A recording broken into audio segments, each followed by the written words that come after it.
Now, this is a very important video for all my musicians out there, and it's a very important thing to understand. The difference between a remix and a cover. Not only for production reasons and actually making that song, but especially and more importantly for legal reasons. Now, I'm going to give you a super short answer. I hate YouTubers that ramble on, and then I'm going to explain a little bit more.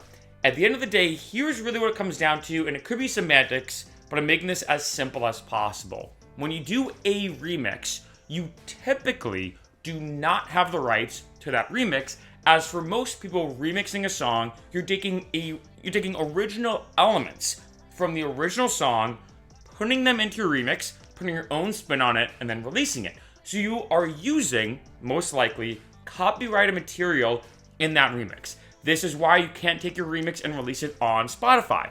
This is why you can't take that remix, post it on YouTube, and monetize it, because a lot of times YouTube will say, hey, you can leave this on YouTube, but we can tell this copyrighted material in this, so unfortunately the revenue from that video, in terms of the ads, will go to the original artist. A cover, on the other hand, is when you actually take an original song, whatever the case is, and you put your entire own spin on it, and create all the elements from scratch on your own. So here's a really, really simple example. Take the classic song, Bohemian Rhapsody. One of the best songs ever written, right? Now, let's say you're gonna remix it. Let's say you're a DJ, especially in electronic music, remixes are insanely popular. So let's say you take the song, you chop up, the vocals, you maybe take a bunch of the guitar licks, however you do it, and you make a remix. Well, yeah, you can release it, post it maybe on SoundCloud. I mean, SoundCloud's a bit iffy sometimes. It's a weird platform, but you could post it on YouTube. You can't release it on Spotify and whatnot. The reason why is you took those elements that are copyrighted, that you did not make. You made a song, and even though, yeah, maybe you added in your own unique stuff, you still used copyrighted material in that remix. Now, on a cover, on the other hand, to use that same example, let's say you're a guitar player, and you film a video of you playing guitar, so you're playing all the melody yourself on the guitar, and then you're singing. And let's say that's it. Let's say it's a very simple cover without any drums, guitars, in terms of like other types of electric guitars, bass guitars, whatever. It's just you, an acoustic guitar, singing Bohemian Rhapsody. Well, you created everything on your own, and while yes, those lyrics and those melodies are copyrighted, it falls into a different realm. And I do want to stress, I am not your lawyer. I am not a lawyer as well. So I want to stress that this is a very, very tricky situation. But on platforms like DistroKid, for example, I've done a bunch of videos about DistroKid. You can release covers. You can release covers and you can make money from them. Again, the legal aspects are very tricky. The monetization revenue and revenue streams are very tricky as well, because on one end, it is original in the sense that it's you making everything yourself. On the other end, as you can imagine, like I said, those melodies and those lyrics are copyrighted among a lot of other things. So there is some kind of leeway where you can make money, but not 100% of the revenue from that release. You can also post it on YouTube. For a lot of situations on YouTube, you might be able to monetize the full video, or what YouTube is doing now is almost like half monetization, where you make maybe half the revenue from it, the other half goes to the artist. However, like I said, when it comes to a remix, of course, this gets, again, very, very tricky, because with the remix, you're using copyrighted material. Now, there's one last thing I want to say on this video when it comes to remixes versus covers, just because it's very important to understand all of this. And that is, one, which choice do you want to do? For example, in the electronic music world, what a lot of people are doing now is a quote-unquote remix, but it's more of an EDM cover. So I heard a record, I can't remember the artist's name, but they did a cover, quote-unquote, of House of the Rising Sun.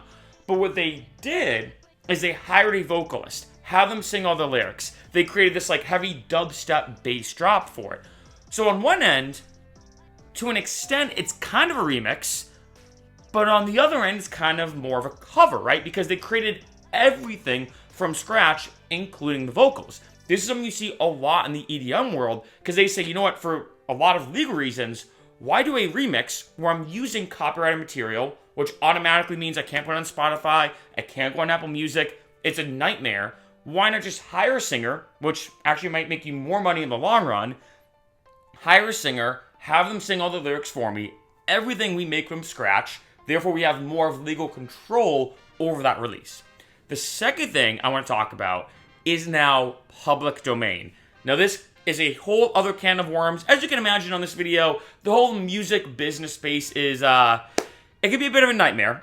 But when it comes to public domain, what this means that you can play that song, use those lyrics, those melodies, etc., and for the most part, you can make money off it, right? Now this gets very tricky. A really good example of this is Wellerman. So the Wellerman Sea Shanty song by Nathan Evans blew up. I mean, sea shanties have been blowing up recently. Pirate music, you know, everything. It's epic, right? Now, this gets very tricky. For me, personally, I'm not a good singer at all. Like, I've done some videos about subharmonic singing, and I love doing subharmonic singing, but when it comes to actually, like, singing in one of my songs, no. But when it comes to this song, I personally did a remix of the Nathan Evans version of Wellerman Sea Shanty. So I released it. However, I couldn't put it on Spotify. Why? Like I said earlier, I used Nathan Evans' vocals. I used some of his melodies, and I put my own spin on it, but I used copyrighted material. However, and you may have seen this a lot on YouTube, just do a quick YouTube search of Wellerman acapella or Wellerman cover. A tremendous amount of acapella groups and vocal groups have released their own version, quote unquote, an original version of Wellerman Sea Shanty. And they can monetize it, but not as a cover, as their own release, so to speak. The reason why is that song, the Wellerman Sea Shanty, is public domain. Even though Nathan Evans owns his version of Wellerman Sea Shanty, he can't own all the versions because it's public domain. Take, for example, Beethoven's Moonlight Sonata. In my opinion, the first movement of Beethoven's Moonlight Sonata is the most perfect, I put that in quotation marks, because perfect is very subjective, but it's the closest musical piece of being perfect, in my opinion, ever released. It's a masterpiece, you know, by far. And if you think about it, like I said, because it's so old, it is something that falls under public domain. And even though Beethoven, or whoever owns Beethoven's rights, the Beethoven, I don't know, maybe business entity or whatever, they own obviously that song to an extent. But if I were to say play the piano and I would play the Moonlight Sonata, I could release it on Spotify. I could release it on Apple Music because it's in public domain and I don't have to release it as a cover. So, summing this video up again, remember that if you are, let's say, looking at remixes versus covers, or just you want to understand, well, what is the exact difference, not only in the production, but legally? A remix is typically when you use someone else's copyrighted material from the original song in your own remix with your own elements. A cover, again, I'm simplifying a lot of this, is when you make everything from scratch and you have a little more legal control over that release because, hey, it's all you. It's your vocals, it's your guitar playing, it's your, you playing drums, and et cetera, et cetera, et cetera. And the two big things I want to say is, one, if let's say you are considering what you want to do, a cover is always the better option, in my opinion.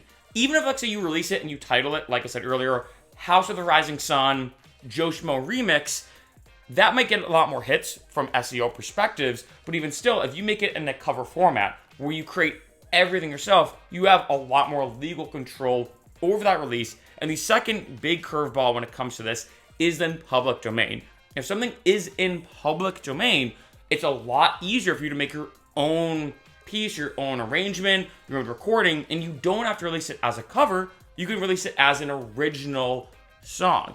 And a big thing to look at, and I want to say this, I guess, as a final side note as it pops into my head, is making sure that when something is in public domain, do research beforehand. One classic, really tricky example of this is Christmas songs. So I've already done a video about this. Now, I've personally released 2 EPs, which I call Christmas Music for the Club. They're both 3 tracks each. So I've released 6 tracks, or 6 Christmas EDM songs. And I made sure to do research because some Christmas songs are public domain. Other ones are not. And as you can imagine, if you pick one that's not in public domain, it's a nightmare. This can get, again, very, very tricky. And that's why for me, if you like to check out those EPs, I'll post them in the description if you want to look at them. But if you look at those EPs, all those 6 songs that I personally released, I made sure were public domain Christmas songs, because I can release like Deck the Halls. I did my own kind of Deck the Halls EDM cover. I don't want to call it cover, but you know, an EDM version of it. Well, I have the full legal rights. I didn't have to release it as a cover because it's Deck the Halls by Ficero. I created everything from scratch and it's public domain. However, if I were to do All I Want for Christmas Is You by Mariah Carey, even if I did a cover, I still do not have the legal rights to that. It's not in public domain and it'd be a nightmare. I know this is super tricky and annoying, but these are all things you need to keep in mind.